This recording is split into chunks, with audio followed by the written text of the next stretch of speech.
ስትጸልዩ ጸሎታችሁ መጀመሪያ እግዚአብሔር ከመስማቱ በፊት እናንተ ልትሰሙት ይገባል። ምን ማለት ነው ይሄ? አንዳንድ ሰው ይጸልይ ምን ያደርጋል?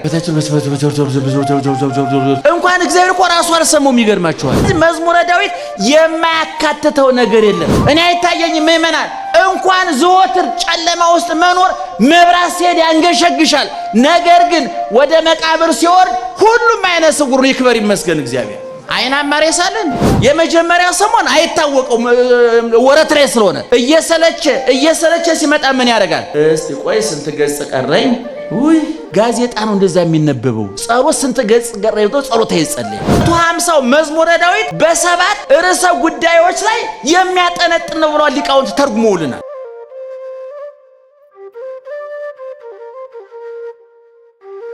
መዝሙረ ዳዊት በጥቅሉ 150 ነው። በመዝሙረ ዳዊት ምዕራፍ የሚባል የለም። ምዕራፍ ይጠቅስ በመዝሙረ ዳዊት ምዕራፍ የለም። በሌሎች መጻሕፍት ምዕራፍ አለ፣ ቁጥር አለ። በሌሎች የቤተክርስቲያን መጻሕፍት ደግሞ አንቀጽ አለ። አንቀጹ እንደ ምዕራፍ ይቆጠርና ቁጥሩ ደግሞ እንደ ምዕራፍ የሚቆጠርበት አለ። ስለዚህ መዝሙረ ዳዊት ምዕራፍ የሚለው መዝሙር 1 መዝሙር 2 ነው። በአጠቃላይ 15 ንጉስ ነው የሚባለው። 11 እየተባለ 15 ንጉስ ነው። ወይም ደግሞ የሰኞ የማክሰኞ የረቡዕ የሐሙስ እስከ እሑድ ድረስ አባቶቻችን መኃልየ ዘሰሎሞን 5ቱንና 15ቱን መኃልየ ነቢያት ጨምረው 150ውን የዳዊት መዝሙር አድርገው 170ውን በጥቅሉ ከሰኞ እስከ እሑድ ድረስ መቼ ምን መጸለይ እንዳለበት ወስነው ደንግገው አስቀምጠውልናል። እምትጸልዩ ተሰሙታላችሁ። ስትጸልዩ ጸሎታችሁ መጀመሪያ እግዚአብሔር ከመስማቱ በፊት እናንተ ልትሰሙት ይገባል። ምን ማለት ነው ይሄ? አንዳንድ ሰው ይጸልይ ምን ያደርጋል? እንኳን እግዚአብሔር እኮ ራሱ አልሰማውም። ይገርማችኋል። መጀመሪያ ጸሎታችን ልንሰማው የሚገባው ማን ነው? እኛ ነን። እኛ ሰምተን አጣርተን ነው ከአፋችን የወጣው ጆሮአችን ደርሶ በጆሮአችን በኩል ወደ እግዚአብሔር ያደርጋል።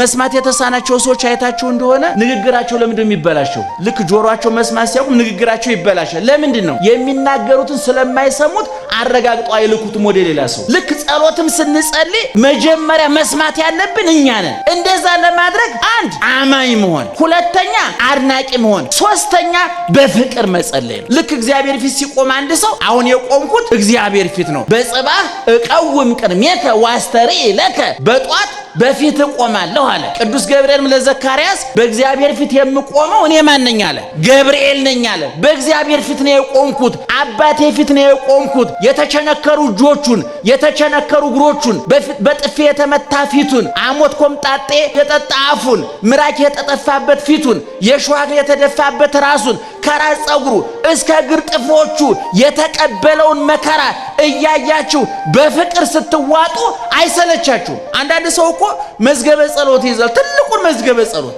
የመጀመሪያ ሰሞን አይታወቀውም ወረት ላይ ስለሆነ እየሰለቸ ሲመጣ ምን ያደርጋል? እስቲ ቆይ ስንት ገጽ ቀረኝ?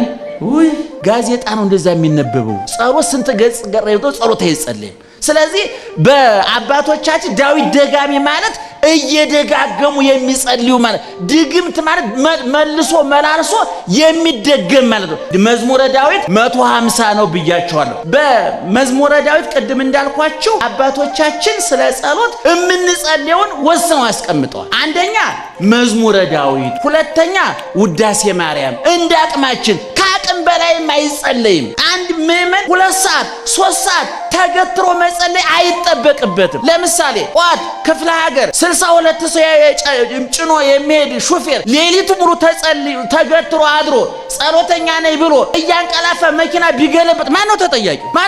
እራሱ ነው። ለጥ ብሎ አድሮ ጧት ተነስቶ ፊት ታቦ ጌታዬ በሰላም አድርሰኝ ብሎ መኪናውን መንዳት። መነኩሴው በአንጻሩ ደግሞ እግዚአብሔር ያውቃል ለጥ ብሎ ጧት ተነስቶ ደግሞ በሰላም ወለዴ ፌዝ ይባላል፣ ቀልድ ይባላል። ሁሉ ምድብ አለው። እየሰማችሁ ነው?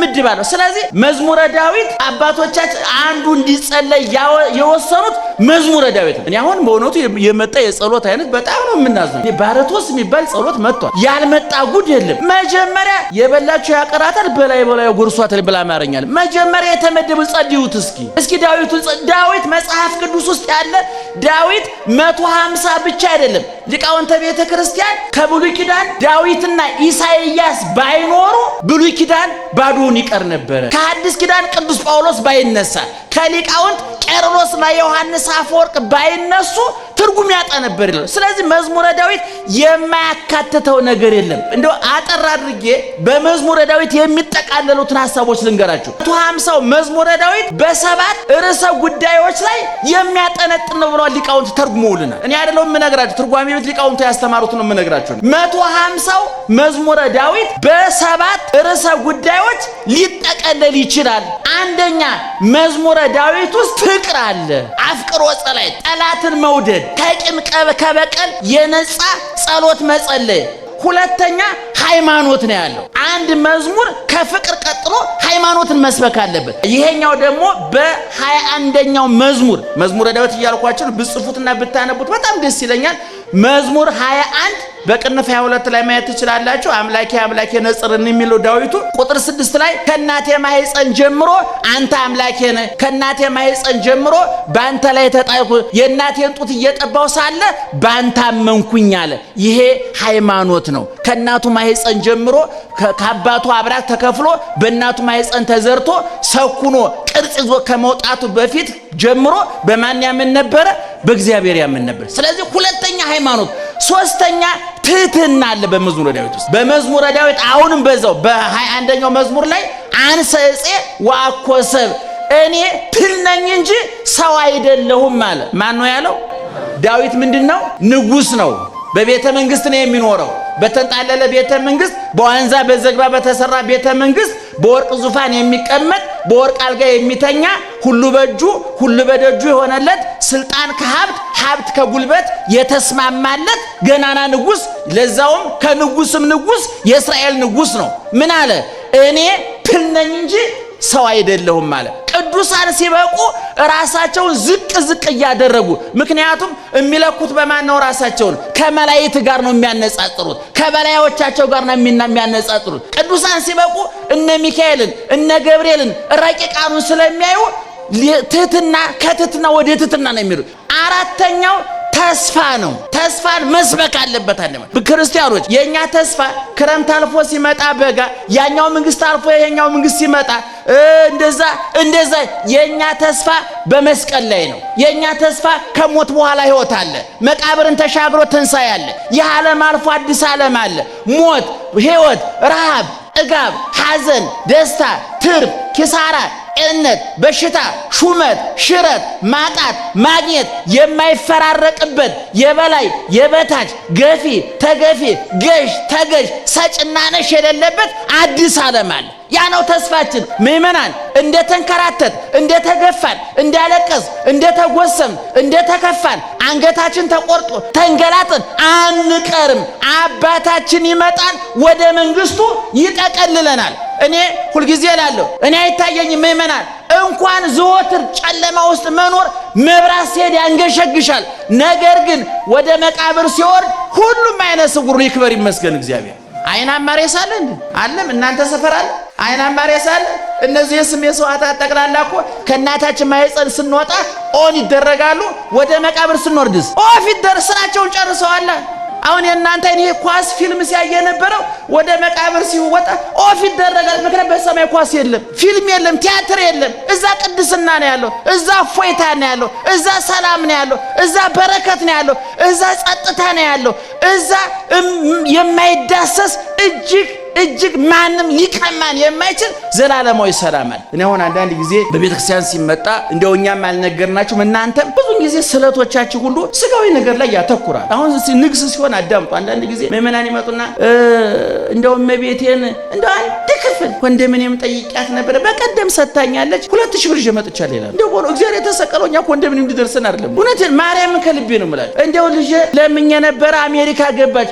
አሜሪካ ቪዛ ነው የሚያዝ፣ የክርስቶስ ደም አያስፈልገውም። ብትሄድም ጥሩ ብትቀርም ጥሩ፣ ምን ቁም ነገር አለው? እግዚአብሔር የተሰቀለው ገነት ሊያስገባን ነው። እግዚአብሔር የተሰቀለው መንግስተ ሰማይ ሊያስገባን። ዮሐንስ 14 ስታነቡ እኮ እሄዳለሁ፣ ቦታ አዘጋጅላችኋለሁ፣ አዘጋጅቼ ስጨርስ መጥቼ ምን አደርጋችኋለሁ? እወስዳችኋለሁ አለ ጌታ። ወዴት ነው የሚወስደን? ወደ አሜሪካ፣ ወደ አውሮፓ። አሁን ከአሜሪካ ደግሞ ሰው እየመጣ ነው። ይገርማቸው። እዛ የዝሙቱ መከራ አሜሪካ መቼ እንደሚለው ነው እንጂ ያልተነገረን በአንድ ቀን በፍሏ ይቀቀል ወገኖች። ለዛ የምትኖሩ ሰዎች አይደረም። ቅርብ ጊዜ አይመስለኝም፣ አይዟችሁ። የሆነ መከራ ግን ይመጣል። እኔ ከዚህ በፊት አንድ ሰው ጠይቆኝ ነበር። እዛ ሄጄ እንደው በሰዶም በገሞራ እግዚአብሔር እሳት አዘነበ፣ አሁን ለምድሩ እሳት ያላዘነበው እንዴት ታገሳለ? የኔ ጌታ እየበላ እየጠጣ በተንጣለለ አስፓልት የውሃ የመብራት የሕክምና የምግብ ጥያቄ ሳይኖርብህ በስትረስ ከተቀቀል ከዚህ የበለጠ ፍልውሃ አለ እንዴ? ፍልውሃ አይነቱ ይለያያል። እኔ ከሰማይ ፍልውሃ አልጋ ላይ ይፈላል፣ ቢሮ ይፈላል፣ ቤት መኪና ውስጥ ይፈላል። ቤት እየነደ ጭንቀቱ ስካለ ፍልውሃ ከዛ በላይ አለ እንዴ? እንደው እነሱ ተቀቀሉ ተገላገሉ። እነሱ በየቀኑ እየተቀቀለ አይደል? አልጋው ላይ በየቢሮ እየተቀቀለ አይደል እንዴ? በየመስሪያ ቤቱ እየተቀቀለ በጭንቀት የሚቀቀል ቢሊዮን ብር አከማችቶ በጭንቀት የሚቀቀል ስንት ሰው አለ አይደል? ከሰማይ ያልተቀደደ ውሃ የፈሰሰበት። ስለዚህ መዓቱ ይለያያል ወገኖቻችን፣ እየሰማችሁ ነው። አራተኛ ተስፋ፣ አምስተኛ ተአምኖ ኃጢአተኝነትን ማመን። በድያለሁ፣ አጥፍቻለሁ፣ ወበዛም ስር ተርሴ ጌጋዬ ኃጢአቴ ከራሴ ጸጉር ይልቅ በዛ። አምኖ እኔ አሁን አንዳንድ ጊዜ ስብከቶቻችን በእውነት ይሄን ማዋሃድ አለባቸው። እንደው ድነሃል፣ ተፈውሰሃል፣ በደመና ተንሳፈናል፣ አጋንንትን ረግጠናል። እየረገጠን ረግጠናል። ይሄን ረገጥነው ደግሞ ለመራሳችን እናታልላለን። በደመና ተንሳፍ። አሁን ብዙ ስብከቶች ተመልከቱ እስኪ፣ መዝሙሮቻችንን ተመልከቱ። ብዙዎቹ ተስፋ እንዲሰብኩ ይፈለጋል። ጥሩ ነው፣ መልካም ነው። ግን ተጨባጩ ሀቅ ግን ኃጢአተኝነትን ማመንም ያስፈልጋል። በደለኝነትን ማመን ያስፈልጋል። ስድስተኛ የአምስተኛው ተቃራኒ ኃጢአተኝነታችንን ካመን በኋላ ደግሞ ስድስተኛው ምንድነው? ህጽበኒ ወአንጽሐኒ እምኃጢአቴ፣ ከኃጢአቴ እጠበኝ፣ አንጻኝ፣ ንጹህ አድርገኝ። ልክ ኃጢአተኝነታችንን ካመን በኋላ ደግሞ ይቅርታ ስናገኝ ደግሞ ንጹህ ሁኛለሁ፣ ተቀድሻለሁ። እንደ አንድ ሰው ንስሐ ኃጢአት ሰርቶ ወደ ቤተክርስቲያን ሲሄድ ወደ ንስሐ አባቱ ሲሄድ እየጨነቀው እየቀፈፈው ፊቱ ተኮሳትሮ ሊሄድ ይችላል። ንስሐ ገብቶ ኃጢአቱ እግዚአብሔር ይፍታ ተብሎ ሲመለስም እንደዛው ጭጋጋማ ፊት ይዞ ከተመለሰ ልክ አይደለም ማለት ነው።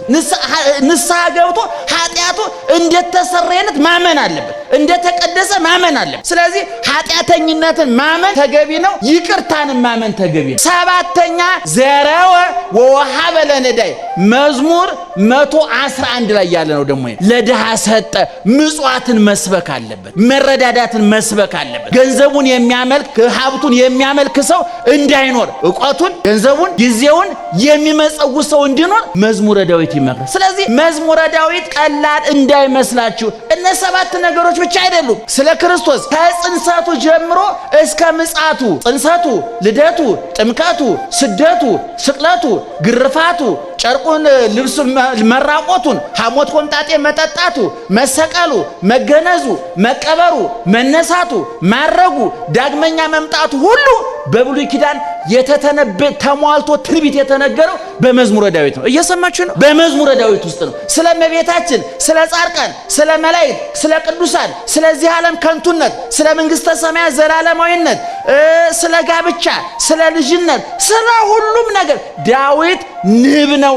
አበባውን ሁሉ ቀስሞ ማር አድርጎ የሚጣፍጥ ቃል አድርጎ የሰጠ ሰው ነው። ስለዚህ ቅድም የጠቀስነው ቃል የወጣው ከምንድነው ብያቸዋለሁ?